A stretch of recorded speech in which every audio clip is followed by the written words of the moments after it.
In this one, we're going to have a look at Go's built-in server support. So in Go, you don't need third-party libraries or other systems in order to be able to start up a server. It's all built into Go with just a few lines of code.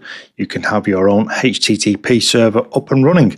So let's do that in this one. First thing you've got to know is that the package which makes this all possible is the NetHTTP package, which is built into Go's standard library.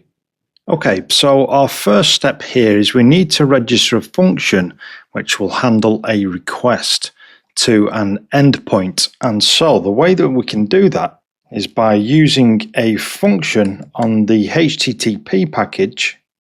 So this is the NetHTTP package, and we want a function called HandleFunc.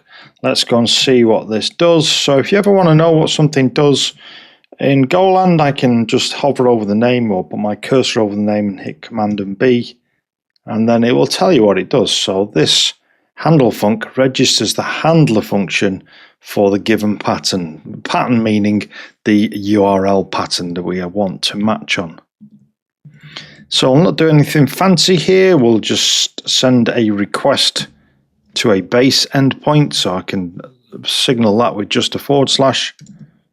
And then the next argument is a function which will actually act as the handler, i.e. we send a request to an endpoint. It needs to be handled by something. So think about, like, maybe in other languages you have controllers and methods on controllers. They are request handlers at the end of the day, and so that is what we need.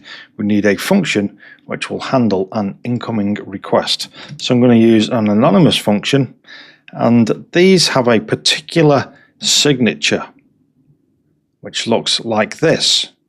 So often you'll see the variable names just shortened to W and R. So W is a writer which writes response content. Let's go and have a look at that.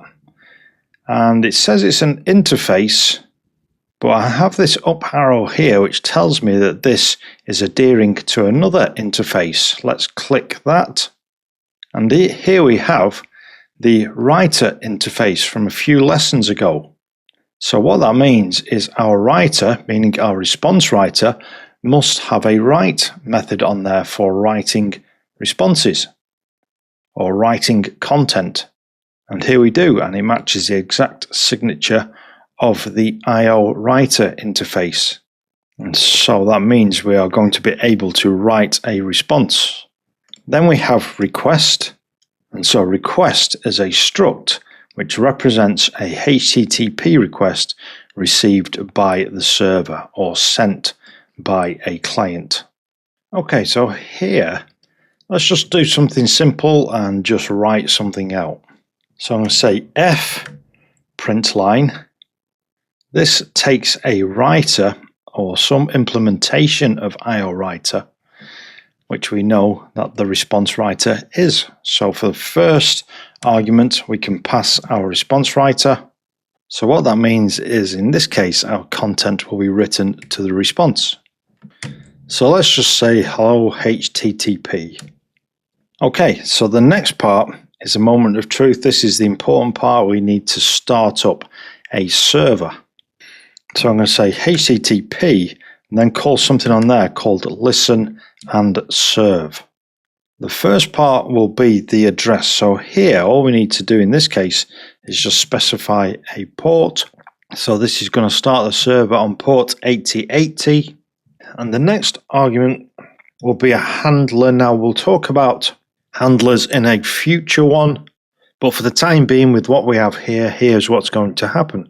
So HTTP HandleFunc registers a function to handle requests to this endpoint. The handler function is called whenever a request matches that path. So when the server receives a request to that base endpoint, then it will be passed to the handler. The response writer is used to write the response. HTTP request contains information about the incoming request, and HTTP listen and serve, this is what starts the server on port 8080. So checking this work now has two parts. So first of all, we're going to run this with go run main.go. As you can see, this time This hangs here because we have a server open and listening for connections. So the program does not complete and exit like it normally does. The program is still running. It is listening for requests. So now what it means is that we can go to the browser and in localhost port 8080, the port where we are listening, hit enter. As you can see, we see our response content which has been written. Hello, HTTP. So this time the program is going to run until it is stopped. And so we can do that simply with Control-C. Okay, so I think you've seen enough there to have a go at a small challenge. So here we go. Write a program that starts a HTTP server on port 8080, registers a handler for a home endpoint, and then returns a message of your choice when the route is visited. So after that, run the program, visit the route in your browser to verify that it works. So we're checking and testing a little bit differently than what we normally do. I'm sure you can do this. Pause me now and give that a go. Okay, two parts to this. The first one was to start a server on port 8080. So I've already actually got that running here, but we want to send a request to a home endpoint. So I'm just going to change that to home, and then we'll send back some kind of message. Hello from the server. Okay, so we need to start this. So go run main.go, and then over in the browser, this time we are visiting a home endpoint, localhost :8080/home, hello from the server. So you just span up your first server in Go. Very big step. A lot of the stuff we're going to be doing is going to build on this. You're going to need servers up and running, and we're going to start looking at handlers, sending requests to servers, forming responses, doing all kinds of different wild and crazy things. Hope you've enjoyed this one. Give the video a like. Make sure you subscribed if you're on YouTube to show you more Go Bytes, and I'll see you in the next one.